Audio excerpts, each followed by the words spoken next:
예, 오늘은 마가복음 13장. 예, 마가복음은 16장으로 되어 있으니까 거의 지금 우리가 후반부에 와 있죠. 그래서 예수 그리스도께서 이제 십자가를 향해서 나아가고 있는 과정인데, 그 과정에서 하나님의 어린 양으로서 모든 시험을 지금 다 통과하셔서 여러 종류의 종교 지도자들이라든가 정치 지도자들이라든가 또 율법사들 등등의 많은 그런 질문을 다 지혜롭게 답변하시고, 가장 위대한 질문, 그리스도가 누구냐, 그가 누구의 자손이냐 하는 위대한 질문을 던지시고 나서 이제 십자가로 가실 때에 주님께서 이제 마지막 주님의 재림의 시나리오, 다시 말해서 하나님의 경륜의 마지막 그 시나리오에 대한 계시를 해 주시는 장면이 나오네요. 예, 조심하실 것은 이 내용이 일반적으로 그냥 무조건 이 성경에 쓰여 있기 때문에 나에게 해당된다 이렇게 받아보시면 안 되고, 성경은 하나님의 말씀이고 모든 성경 기록은 다 하나님의 감동으로 된 것은 맞지만, 하나님께서는 모든 사람들을 대상으로 하신 말씀이 있고, 이스라엘 사람들아 들어라 하고 유대인들을 대상으로 하신 말씀이 있고, 그 다음에 또 성도들, 주 안에 있는 형제 자매들아 들어라, 나의 자녀들아 들어라, 이렇게 해서 그 수신 대상, 하나님이 하신 말씀의 수신 대상이 정해져 있는 것을 우리가 잘 구분할 줄 알아야 되고요. 그 다음에 그렇다면 이스라엘 사람들아 들으라 하고 하신 말씀은 나에게 해당이 안 되니까 뭐 들을 필요가 없는 거냐? 그건 아니죠. 하나님께서는 자신의 백성을 선택하신 백성인 이스라엘 백성은 어떻게 대하시는가, 어떻게 다루시는가, 어떨 때 징계하시고 어떨 때 칭찬하시고 어떨 때 위로하시고, 이런 것을 통해서 우리 하나님 아버지가 어떤 성품을 가지고 계신지 우리가 많은 것을 배울 수 있다. 그래서 구약 성경의 기록 목적은 신약 성도인 우리 그리스도인들이 배울 수 있다 그랬죠. 그리고 인내와 소망을 얻을 수 있다, 이렇게 성경에 말씀을 했죠. 또 필요하면 훈계를 받을 수도 있다, 그렇게 말씀을 하셨습니다. 자, 그래서 오늘 우리는 13장으로 가셔서 1절, 2절 우선 먼저 보겠습니다. 그분께서 성전에서 나가실 때, 이제 다른 대화를, 시험을 다 마치시고 나서 이제 나가실 때 그분의 제자들 중에 하나가 그분께 이르되, 선생님이여 보소서, 여기 돌들이 어떠하며 건물들이 어떠하나이까 하매, 예수님께서 응답하여 그에게 이르시되, 내가 이 큰 건물들을 보느냐? 돌 하나도 다른 돌 위에 남지 아니하고 다 무너지리라 하시니라. 자, 제자들은 지금 그 성전의 아름다움, 성전을 건축한 그 어마어마한 이 대리석들, 돌들, 이런 것들을 보면서 참 어마어마하게 감동을 했겠죠. 뭐 오늘날 모르겠습니다. 이 여러분들이 보기에 가장 감동하고 정말 멋있다 이런 그 건축물들이 어떤 건지 모르겠습니다. 현대 건축도 뭐 이 우리나라에도 뭐 어마어마한 큰 건축물들이 많지만, 특히 유럽이라든가 이런 데 가면은 아주 그 예전 그 고전 건축물들이 아주 뛰어나죠. 특히 성당 건축물 같은 것, 또 우리가 잘 아는 스페인의 그 사그라다 파밀리아도 아주 독특한 아름다움이 있고, 또 이탈리아의 두오모도 아주 뛰어난 작품들이고, 또 파리의 노틀담도 마찬가지고, 뭐 불타서 지금 뭐 수리 중이지만, 어쨌거나 약간 그런 어마어마한 그런 건축물들을 보면서 예수님 보고 정말 이 성전 기가 막히지 않습니까? 겉모습만 본 거죠. 겉모습. 그 안에서 있었던 그 많은 썩은 비리들, 기도의 집을 돈 바꾸는 장사치들의 집으로 바꿔버린 것들을 포함해서 많은 이 누룩들, 썩어 있는 것들에 대해서는 지금 관심이 없고, 그저 겉보기에 외모에만 관심이 있는 제자들의 모습인데요. 자, 여기 보시니까 제자들 중에 하나가 그랬는데, 우리가 좀 추정을 해보시면, 선생님이요, 성경에 보면 예수 그리스도의 제자들은 예수님을 주님이라고 불렀습니다. 그런데 유독 가룟 유다만 예수님을 보고 선생님이라고 불렀어요. 독특하죠? 예. 그래서 우리가 추정컨대 이건 가룟 유다일 가능성이 높겠다. 그래서 이제 3절에 보면 예수님께서 그 가룟 유다가 없을 때, 즉 4명의 제자들, 보통은 예수님께서 중요한 일이 있을 때에는 3사람만 데리고 다닙니다. 그런데 이번에는 안드레가 하나 더 끼어서 4명이죠. 그래서 하여간 예수님은 어떨 때는 한 사람, 어떤 날은 세 사람, 어떨 때는 12사람 이렇게 그 제자들에게 기회를 주시는데 이번에는 이제 가룟 유다를 뺀 나머지 네 사람에게 이제 3절에서 따로 얘기를 이제 은밀히 하시는 거죠. 자, 그래서 2절에 보시면 이 엄청난 것을 보시고 예수님은 이 사람들은 그 외모를 지금 자랑하고 있는데 예수님은 그것이 무너질 것에 대한 안타까움을 토로하고 계신 것을 보게 된다. 자, 이것은 우리가 이 성전의 그 예루살렘 성전의 파괴의 예언인데요. 구약 성경에 보면 예레미야 26장 18절에 보면 그 예언이 나와 있고 이 예언은 우리가 아마 역사를 공부하신 분들은 뭐 다 아시고 또 성경 공부에서도 자주 다루는데요. AD 70년 그러니까 예수님께서 부활 승천하시고 나서 약 30여 년이 지난 후에 이 소위 말하면 로마의 영어로는 타이터스라고 하고요. 타이터스. 그다음에 이 라틴어로는 티토라고 하죠. 티토. 그렇죠? 티토라고도 하고 영어 발음으로는 타이트러스라고 하는 이 장군이 와서 예루살렘을 포위를 하게 됩니다. 그런데 그 예루살렘의 성전을 보존하고 싶었어요. 워낙 좋은 건물이니까. 그렇죠? 유명한 건물이니까 그걸 아무리 적군이라고 하더라도 아무리 포위해서 전쟁에서 점령하려고 하더라도 그 건물까지 다 무너뜨려야 될 이유가 있을까 이렇게 생각을 했다는 거죠. 실제적으로 그런 비슷한 예들이 역사상 좀 있었어요. 제일 유명한 것 중에 하나는 히틀러가 이제 소위 말하면 패배를 해서 마지막 순간에 이제 모든 걸 다 파괴할 생각을 하고 자기 그 프랑스 파리를 점령하고 있었던 점령군 사령관에게 파리를 불태워라 하고 명령을 내립니다. 그래서 나중에 그 확인하는 전화를 해요. 전화할 때 파리는 불타고 있는가? 내 명령대로 그렇게 물어보는데 사실은 그 사령관이 양심에 찔려서 인류의 이 고귀한 유산을 어떻게 불태우는가 싶어가지고 파리를 불태우질 않았습니다. 그래서 그냥 살아남게 된 그런 역사적인 기록도 있는데요. 그런데 이번에는 그렇지 않고 예루살렘은 불타게 되는 비극을 맞이했는데 왜냐? 사령관의 총 책임자의 전쟁 총 책임자의 의지와는 달리 이 군인들이 이 소위 말하면 오랜 포위 끝에 끝까지 저항하는 자들을 없애버리기 위해서 이 예루살렘을 불태우게 됩니다. 불태우게 되는데 그 안에는 성전 안에는 이 금붙이 소위 말하는 금으로 만든 많은 기명들이 있고 그러다 보니까 금들이 막 이제 녹아내리고 그래서 나중에는 이 농기구까지 동원해 가지고 밭 갈듯이 예레미야 26장에 밭을 갈듯이 그렇게 한다고 예언이 되어 있는데 그 예언 그대로 그냥 바닥까지 싸그리 다 뒤져가지고 예수님의 예언대로 돌 하나에 돌 위에 놓이지 않을 정도로 다 평평하게 다 완전히 다 그냥 이 파괴시켜서 이게 성전터인지조차도 모를 정도가 되었다는 사실을 우리가 역사적으로 확인해 볼 수가 있겠죠. 그래서 AD 70년에 예루살렘 성전의 멸망에 대한 이야기입니다. 자, 그런데 그 다음 문장은 그러면 어떤가? 자, 보십시오.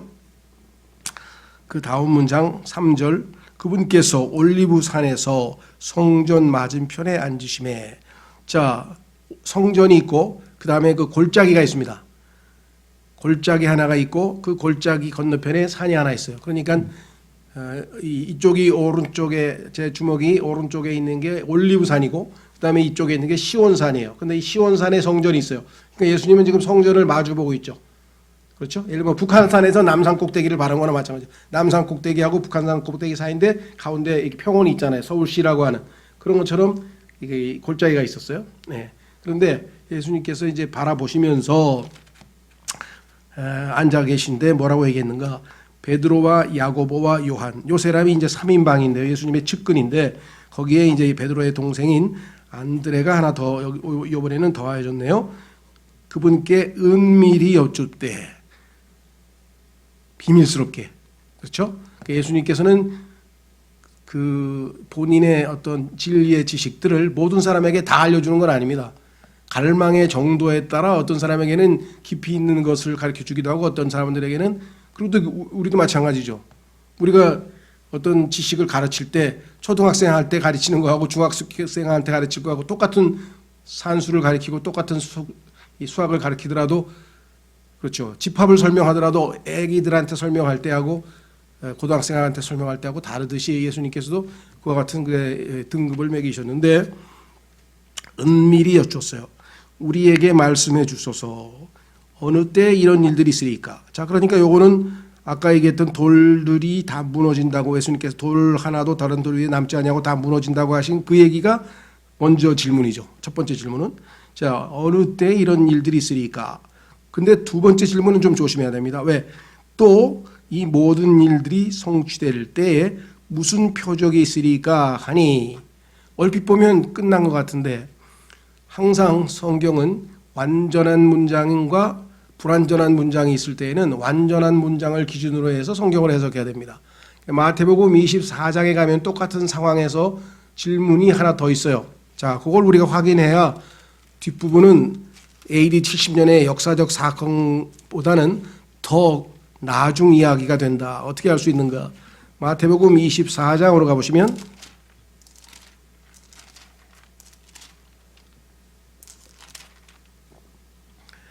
마태복음 24, 25장이 소위 말하면 이스라엘의 7년 고난, 그 다음에 후 3년 반 대환란에 관한 이야기인데 훨씬 더 자세하게 되어 있죠. 마가복음보다는요.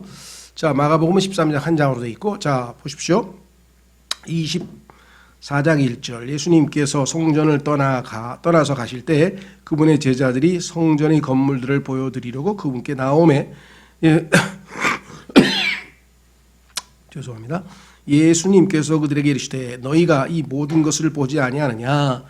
진실로 내가 너희에게 이르노니 너희가 여기서 돌 하나도 다른 돌 위에 남지 아니하고 다 무너지리라 하시니라.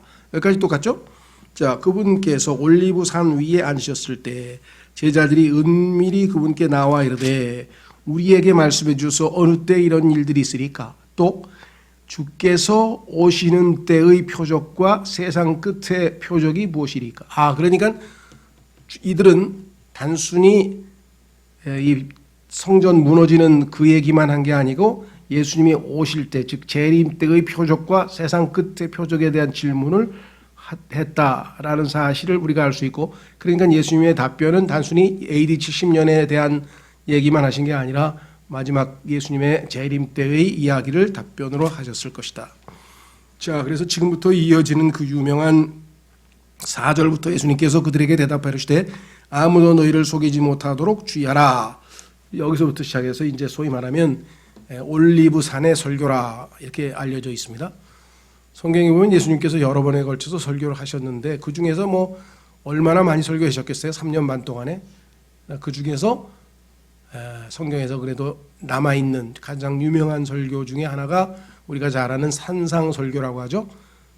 마태복음 5장, 6장, 7장에 나와 있는 산상수훈이라고도 하고 산상설교라고도 하는 그 산상설교가 제일 유명한 것으로 알려져 있고요.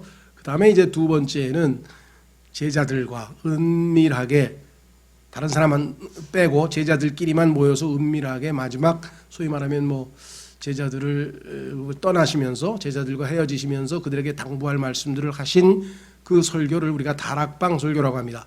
그러니까 요한복음 13장에서 제자들의 발을 씻어주시고 그 다음에 14, 15, 16 요 세 장에 걸쳐서 예수님께서 아주 성령님과 관련된 말씀을 포함해서 아주 은밀한 깊이 있는 중요한 내용을 제자들 12명에게만 가르쳐 주셨어요. 그게 다락방 설교고요. 그 다음에 그 설교가 끝난 다음에 성경에서 가장 깊이 있는 내용의 말씀을 하셨는데 그것은 뭐냐? 대제사장으로서 예수님께서 하나님께 하신 기도문이 실려 있어요. 그것도 제자들이 배우라고 들으라고 일부러 큰 소리로 두 손을 들고 하늘을 바라보시면서 예수님께서 자기가 요한복음 17장 전체가 예수님의 기도문입니다. 그러니까 어떤 의미에서는 주기도문은 사실은 요한복음 17장이고 일반적으로 주기도문이라고 하는 것은 제자들의 기도문이죠. 제자들이 어떻게 기도하면 되겠습니까? 제 기도 좀 가르쳐 주세요 했을 때 가르쳐 주시는 것이 그래서 사실은 주기도문이라고 하는 이름으로 알려져 있지만 실제적인 의미에서의 주기도문은 요한복음 17장 전체인데 그렇죠? 그래서 두 번째 유명한 설교가 이 다락방 설교고 그다음에 세 번째 근데 사람들은 이제 보통은 다락방 설교에 대해서는 좀 뭐 어렵다고 하라, 그냥 깊이가 있고 그래서 그런지 별 자주 언급을 하지는 않고 제일 많이 하는 게 산상설교, 산상수훈 유명한. 그 다음에 두 번째는 올리브 설교, 지금 마지막 때 종말에 관한 설교. 그래서 이 종말에 관한 설교가 지금 시작이 되고 있습니다. 자, 그래서 마가복음으로 우리 다시 13장으로 가보겠습니다. 우리는 마지막까지 예수님께서 다시 오실 때까지의 일어날 사건들, 즉 교회 시대의 끝 무렵서부터 이제 휴거가 일어나고 그 다음에 7년 동안 이스라엘 백성들이 소위 말하면 야곱의 고난의 기간이 있는데 그 중에 전 3년 반은 고난의 시작, 본격적인 고난이 아니라 고난의 시작이라고 예수님께서 조금 이따가 말씀을 하시는데 시작에 불과하고 지금 그런 시대가 점점 다가오죠. 그리고 나서 후 3년 반을 우리가 예수님께서 큰 환란, 우리는 한문으로 대환란이라고 그러죠. 대환란은 7년이 아니고 사실은 3년 반, 즉 적그리스도가 자기가 하나님이라고 그 성전에 다니엘서에서 얘기한 멸망에 가증한 것이 그 성전에 앉아서 인간인데 자기가 하나님을 자처하는 그러한 아주 신성모독적인 행동을 할 때부터 시작해서 드디어 이스라엘 백성들이 그를 거부하자 박해가 시작이 되고 결국은 광야로 도망가고 그 광야에서 지금 우리가 잘 아는 그 뭡니까? 뭐죠? 바위산, 바위. 페트라, 셀라 페트라 지역으로 이제 이스라엘 백성들이 가서 거기서 이제 하늘에서 내려오는 만나를 통해서 이제 하나님이 다시 출애굽 때처럼 그들을 먹이고 3년 반 동안 부양할 것을 계시록에도 말씀하시고 또 시편에서도 말씀하셨죠. 그러니까 이런 그 계획들을 하나하나 이제 우리는 이제 휴고돼서 하늘에 올라가서 보겠지만은 얼마나 정확하게 계획과 예언이 되어 있는지 몰라요. 이런 것에 대해서 우리는 굉장히 익숙한데 이 세상에 있는 사람들은 그러한 것에 대해서는 전혀 알지 못한 채 아마 여기 보시면 그냥 갑작스럽게 이제 적그리스도가 등장해가지고 이스라엘 백성들을 보호하겠다 그러면서 7년 동안 언약을 체결해서 유대인들을 3년 반 동안 잘 보호하는 척하다가 3년 반 지나서 자기가 갑자기 하나님이라고 하면서 했을 때 일어나는 그 광적인 박해. 지금도 전 세계적으로 준비 과정이죠. 반유대주의라고 그러죠. 우리가 들어보셨나요? anti-Semitism. 자, 유대인을 미워하는 이 반유대주의는 예수 그리스도의 부활 이후부터 지속되었고 특히 로마 가톨릭 교회에서 중세 1000년 동안 아주 강력하게 반유대주의가 있었습니다. 유대인들을 박해하는데 왜? 우리 주님을 죄송합니다. 우리 주님을 죽인 아주 나쁜 민족이다. 이렇게 그래서 이 기독교계에서 그랬고요. 특히 마틴 루터도 아주 유대인들에 대해서 굉장히 혹독한 비판을 했습니다. 성경을 너무나 모르는 사람이죠. 왜? 창세기 12장에서 하나님께서 이스라엘과 아브라함과 그의 후손들에 대해서 계속해서 언약하신 게 뭐예요? 그들을 복 주는 자를 복 주시고 그들을 저주하는 자를 저주하신다 그랬는데 그래서 그 결과 잘 아시는 것처럼 역사적으로 이스라엘을 괴롭힌 모든 나라는 거기에 대해서 다 대가를 받았는데 그 내용이 책으로 막 1000페이지 이상 역사적인 사건 기록이 있어요. 그래서 제일 유명한 것은 1600년도에 그 누굽니까? 1588년이죠. 구체적으로는 정확하게는 스페인의 무적 함대가 영국의 드레이크의 해적 함대에 의해서 파손 멸망을 당했어요. 이름이 무적 함대야. 항상 이긴다 이거죠. 진짜로 하면 invincible, 다시 말해서 이길 수 없는, 그들을 이길 수 없는 함대라고 이름이 붙었어요. 다른 함대가 함대를 이길 수 없는 무적 함대라는 이름이 붙어있는 스페인 함대가 몰락을 하게 되는데 그것도 영국의 해적에 의해서. 그것은 뭐냐면 그 스페인이 유대인들을 괴롭혔습니다. 유대인들을 스페인에서 다 추방을 해가지고 굉장히 괴롭혔고 유대인들이 보존하고 있었던 히브리어 마소라 사본, 마소라 성경, 그 성경 사본들을 6,000부를 불태웠어요. 그 또르케마다고 하는 가톨릭 주교가.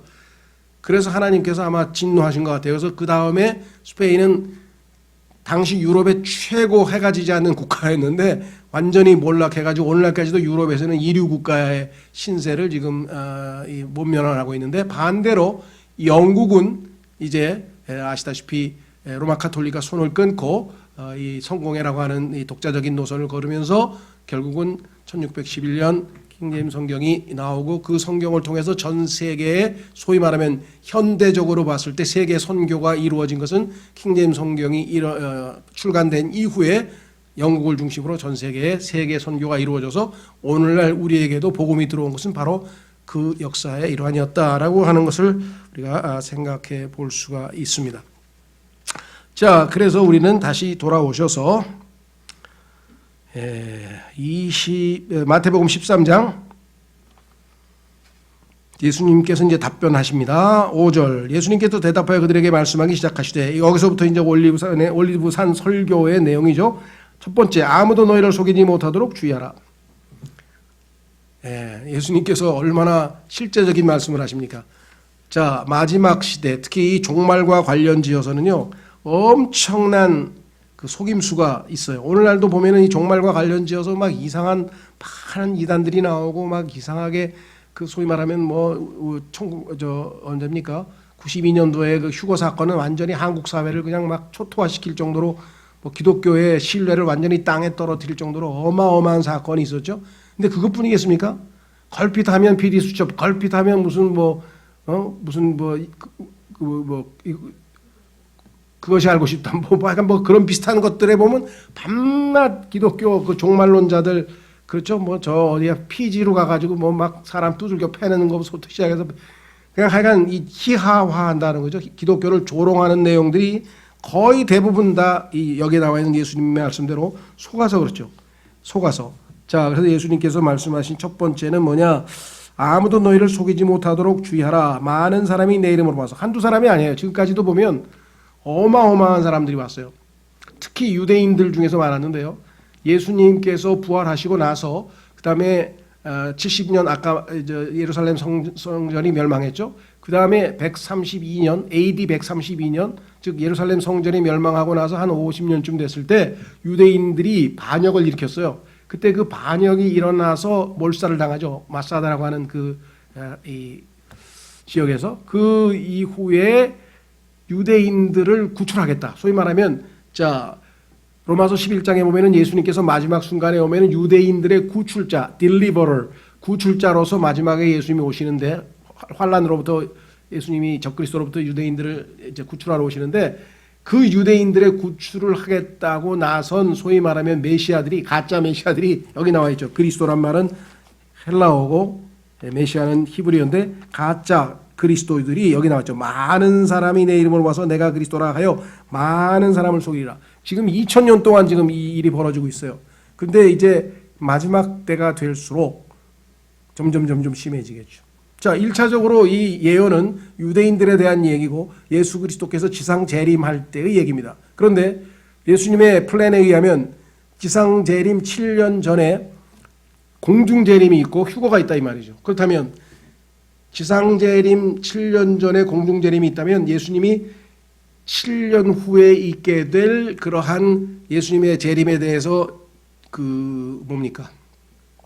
징조들을 설명해 주신다면 그 징조들을 보면 우리가 기다리고 있는 휴거도 점점 가까워오고 있다는 걸 알겠죠. 그렇죠. 쉽게 얘기하면 내가 지금 운전을 해서 목적지가 부산입니다. 부산으로 가는데 그렇죠.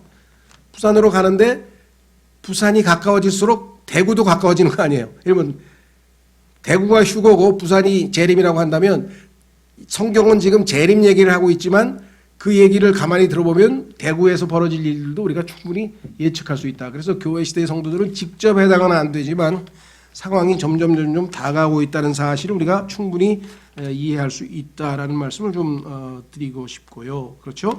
자, 그래서 속지 말라. 성경 신약에 보면 예수님께서 뿐만 아니라 사도 바울이 갈라디아서 6장, 고린도전서 6장 등등에서 속지 말라는 얘기가 얼마나 많이 나오는지 모르고 로마서 16장에도 사람들이 단순한 자들의 어리석은 자들의 마음을 속이는 자들이 반드시 주변에는 늘 있다는 것이죠.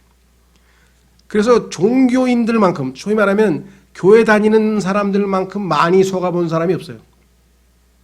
그렇죠? 예.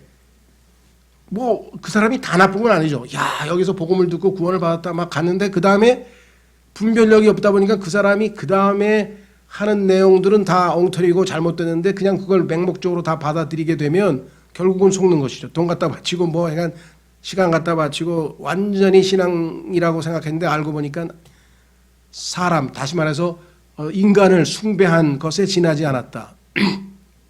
과거에도 어떤 몇몇 형제자매들이 와서 제가 10년 동안 충성을 다 바쳤는데 알고 보니까 주님을 섬긴 게 아니고요, 그 가짜 목사를 섬긴 거가 된, 너무 허망합니다. 내가 갖다 바친 물질도 물질이지만은요, 내가 그냥 청춘을 다 바쳐서 그냥 그렇게 열심을 냈는데 이게 다 잘못된 인간을 숭배한 것이 돼서 얼마나 억울한지 모르겠습니다. 그런 사람들이 한둘이 아니었다는 것이죠. 그렇죠? 예. 자, 그래서 예수님께서는 분명히 예수님 흉내를 내면서 종교 지도자들이 사람들을 갈취하고 속이러 온다. 그래서 6절에 많은 사람이 내 이름으로 와서 내가 그리스도라 하여 많은 사람을 속이리라. 이것은 앞으로도 계속 일어납니다. 특히 속일 때 어떻게 속이느냐? 그럴싸하게 속이죠. 특히 이제 앞으로 이제 교회가 휴거되고 나서 지상에서 사람들을 속일 때는 어떤 식으로 속이냐 보면 사탄은 계시록 12장에도 나오고 기적과 이적을 베풉니다. 즉 아시다시피 짐승의 형상이 말을 하기도 하죠. 그런 일도 벌어질 것이고요. 그 이외에도 하여간 다양한 형태의 이적과 표적이 오는데 이런 표적과 이적은 다 사탄의 활동으로 말미암은 것이라고 데살로니가 후서 2장에서 분명하게 우리에게 말씀을 하고 있다는 거죠. 그렇죠? 자, 그 중에서 한 구절만 한번 좀 확인해 보겠습니다. 이 시간이 없어서 다 찾지 못하고요. 계시록 18장 23절.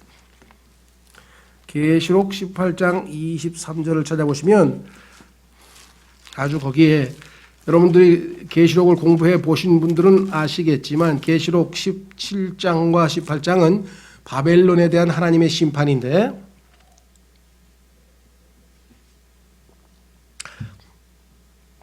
17장은 예를 들면은 소위 말하면 그 정치적인 바벨론, 그 다음에 18장은 종교적인 바벨론, 이렇게 해서 지금 두 바벨론이 하나님께 심판을 받는데 그 내용 중에 이렇게 써 있어요. 23절 중에 바벨론의 심판, 계시록 18장 23절 말씀, 등잔불 빛이 다시는 내 안에서 비치지 아니하며 신랑과 신부의 음성도 다시는 내는 여기서 바빌론입니다. 내 안에서 들리지 아니하리로다. 내 상인들은 땅의 위대한 자들이었으며 내 마법에 모든 민족들이 속아 넘어갔도다. 마법을 일으켜서 기적을 일으키고 표적을 일으키는 이런 종교들이 득세해서 마지막 때에 다 혹세 무민해서 사람들이 다 속아 넘어간다. 그 중에 제일 유명한 게 적그리스도의 형상이 말을 하고 그 중에서도 그냥 great 큰 말, 위대한 말을 하면서 신성모독적인 말을 막 해대는 것이라고 성경에 분명하게 나와 있었었죠. 그렇죠? 오늘날도 보면은 신비를 강조하는 종교 많죠. 기적 좋아하는 종교들 많죠. 은사주의를 포함해서 많고요. 로마 카톨릭도 마찬가지입니다. 여러분 잘 아시는 미사할 때 뭐라 그러니까 동그란 밀떡 하나 딱, 동그란 떡 하나 딱 들고 뭐라 그래요. 주문을 외면 이것이 실제 예수님의 살로 바뀌어버린다. 완전 신비한 기적. 그래서 그거를 먹으면서 마치 기적을 체험하는 그런 체험신앙을 가진 사람들이 의외로 많아요. 그래서 많은 것이 잘못됐다는 걸 알면서도 그 신비한 체험을 놓지 못해서 로마 가톨릭을 못 떠난다. 그런 사람들도 더러 있는 것을 제가 본 적이 있습니다. 어쨌거나 하여간 중요한 것은 많은 거짓 대언자들이 나타나고 많은 거짓 대언자들이 그리스도를 빙자해서 나타난다. 교회 시대는요, 대언자라기보다는요, 주로 선생, 베드로 후서에 나오는 거짓 교사, 진리를 거짓으로 가르치는, 거짓을 진리로 가르치는, 그래서 조금 달라요. 교회 시대는 거짓 교사들에게 속아요. 그런데 환란 때에는 거짓 대언자들이 막 기적, 표적 이런 거를 통해서 사람들을 더 많이 속인다. 물론 오늘날도 뭐 기적 그런데 잘못 속아가지고 이상한 데 가는 사람들도 더러 있지만 그렇습니다. 자, 그래서 예를 들면 티토가 침공을 해가지고 예루살렘이 지금 멸망 직전에 됐는데도 뭐라고 했는지 아세요? 걱정 없다. 하나님께서 우리를 지켜주신다. 우리는 다 보존될 거다. 하면서 끝까지 사람들에게 저항을 하면서 뭐라 하냐면 성전으로 다 모여라. 근데 성전으로 다 모여서 어떻게 했습니까? 성전을 불태워서 다 몰살당하고 다 화형당하듯이 다 비참하게 다 죽었죠. 다 속은 거죠. 이런 예들이 역사에 어마어마하게 많다라는 것을 우리가 기억을 하셔야 되겠습니다. 그렇죠? 자, 그래서 이런 거짓 선지자들이 하도 많이 나오다 보니까 유대인들이 계속 이들을 거부했죠. 거부하고 그러다가 마지막 순간에 문제는 누구를 거부했냐? 예수 그리스도마저도 거부해버린 거예요. 예수 그리스도는 분명하게 여러 가지 증거를 대고 구약의 예언을 성취하러 오셨고 누가 봐도 그분이 진짜 메시아인데 하도 가짜 메시아에게 2000년 동안 속다 보니까 그 다음에 이들이 예수님마저 거부해버린 것이 아주 참 비참하게 됐지만 놀라운 사실은 나중에 마귀가 자기가 진짜 메시아라고 들어서 멸망에 가정한 것이 드러났을 때까지 약 3년 반 동안 그들이 속아서 결국은 마귀를 자신들의 메시아인 것처럼 받아들이는 그러한 실수를 저지르게 되는데 아까도 말씀드렸습니다만 그가 하는 많은 기적과 이적 때문에 그와 같은 일들이 벌어질 것이다. 그래서 이들을 보존하기 위해서 이들을 지키기 위해서 어마어마한 박해를 이제 가하게 될 텐데 저 그리스도가 하나님께서 모세와 엘리야를 그들을 보호하기 위해서 이제 계시록에 보면은 보내시죠. 계시록 11장에 그래서 적 그리스도에게 치명타를 가해서 그가 죽게 되죠. 근데 다시 그가 이제 부활해서 사람들을 더 미혹하는 마지막 소위 말하는 3년 반의 후 3년 반의 대환란이 전개될 텐데 그 내용은 우리가 다음 주에 이어지게 될 것 같습니다. 자, 그래서 마지막으로 13장 끝부분에 7절 또 너희가 전쟁들과 전쟁들의 소문을 들을 때 불안해하지 말라. 그런 일들이 반드시 있어야 하되 아직 끝은 아니니라. 예수님이 오시는 재림 때는 아직은 아니다 그랬습니다. 2000년 교회의 역사상 지금 2000년 동안 어마어마하게 많은 여기 나와 있는 것처럼 전쟁 그렇게 했는데요. 실제적으로 AD 1800년이죠. 1870년까지 그러니까 19세기 동안 일어난 전쟁의 숫자하고 그 이후에 지금 20세기 한 100여 년 동안에 일어난 전쟁의 숫자가 훨씬 더 많아요. 그러니까 지금 현재 훨씬 더 그 비율이 많다는 거죠. 유엔이 창설된 이후로 전쟁이 일어난 게 약 177건입니다. 2008년까지만 해도. 그리고 7천만 명이 죽었고요. 그래서 그 이후로 일어난 속도가 우리가 뭐라 그러죠? 아이를 낳게 될 때 소위 말하면 이제 진통이 시작이 되는데 처음에 진통의 간격이 길죠. 그러다가 조금씩 진통의 간격이 좁아지잖아요. 점점 속도가 그렇죠. 그런 것처럼 지금 현재 거의 이제 이 때가 다 돼서 엄청난 속도로 지금 여기 말씀하시는 전쟁들, 그다음에 전쟁들의 소문, 그다음에 8절에 민족이 민족을 왕국이 왕국을 대적하여 일어나고 곳곳에 지식이 있으며 지진이 한두 군데가 있는 게 아니라 여러 곳이라고 했어요. 곳곳에. 지금 우리가 지금 최근에만 듣는 것만 해도 어마어마한 곳곳에 지진이 있고 그다음에 기근과 재난이 있으리니 이것들은 뭐라 그랬습니까? 사람들은 이런 얘기하면서 이제 환란이 시작이 됐다 그러는데 환란이 시작된 게 아니라 했죠. 휴거도 안 일어났는데 어떻게 환란이 시작이 돼요? 너무나 많은 사람들이 성경을 모르고 이런 증상 하나만 보면 지금 아프가니스탄 이런 거 좀 큰 일만 벌어지면 막 재림 얘기를 하는데 예수님이 분명하게 얘기했어요. 재난에 뭐라 그랬어요? 고통의 시작이라 때 시작. 자, 그러니까 지금 일어나고 있는 모든 것들은 점점 속도가 많아지고 횟수가 점점 심해져서 비율이 점점 많아져서 이런 일이 벌어지다가 주님께서 정하신 때가 되면 일단 교회가 시험의 때를 면하게 해 주신다고 약속을 했죠. 계시록 3장에. 그래서 교회는 올라가고 그때부터 이제 본격적으로 이제 고통이 시작이 돼요. 약 3년 반 동안은 맛보기고 그 다음에 적그리스도가 자기가 신이라고 나서면서 멸망에 가증한 것이 성전 위에 뜩 앉게 되면 그때부터는 이제 본격적으로 예수님이 말씀하신 전무후무한 대환란이 시작이 되는 것이겠죠. 자, 그래서 다음 주에 이제 9절서부터 이어져서 소위 말하면 대환란으로 이어지는 내용은 자세하게 한번 좀 살펴보도록 하겠습니다. 그래서 이 종말에 대해서 마지막으로 한 구절만 읽고 마치겠습니다. 사람들이 종말 얘기를 하면 첫 번째 성경을 알면 흔들릴 이유가 없죠. 왜?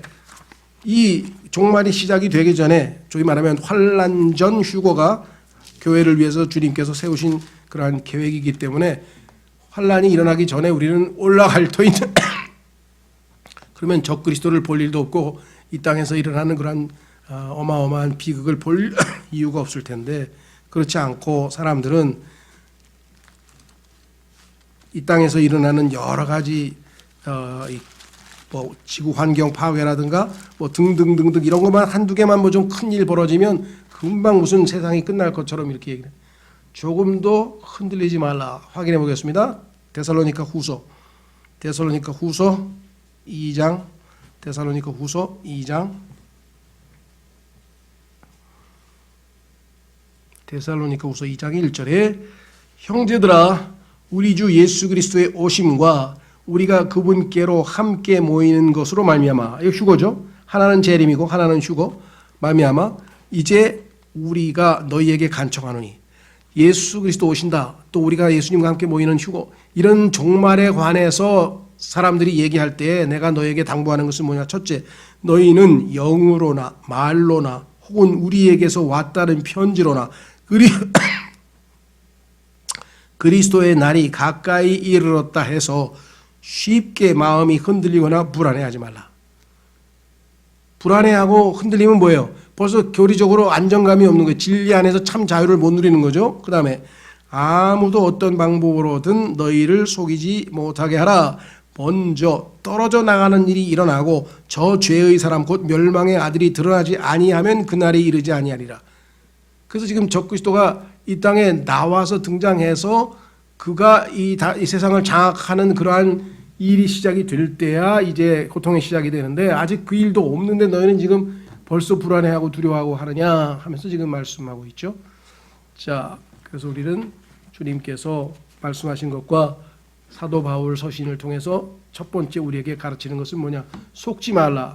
그래서요, 우리가 교리를 깊이 차근차근 제대로 성경 공부를 하는 목적 중에, 여러 목적 중에 한 가지가 뭐냐? 속지 않기 위해서입니다. 공부 안 하면 다 속는 거예요. 그렇죠? 부동산도 왜 열심히 공부합니까? 속이니까. 주식도 뭐예요? 속이니까. 하여간 뭐든지 안 속으려면 잘 배워가지고 확실하게 사실에 근거해서 이거 아닌데? 이거 거짓말인데? 이렇게 해서 지금 우리가, 정치가들도 마찬가지죠. 중우정치라 해요. 중우정치. 어리석은 사람들, 아무것도 모르는 사람들은 속이기 쉽잖아요. 그냥 선동해가지고 히틀러라든가 뭐 쿠바의 카스트로라든가 이런 사람들은 그냥 연설해가지고 선동시켜가지고 사람들을 다 속였죠. 그리스도인들이 제일 경고해야 될 것은 속지 말라. 특히 마지막 종말에 관해서 오늘 주신 말씀을 통해서 우리가 굳게 흔들리지 아니하고 주님을 의지해서 믿음 가운데 이 어려운 시기를 잘 이겨나가는 여러분과 제가 됐으면 좋겠습니다. 오늘 주신 말씀을 붙들고 기도하겠습니다.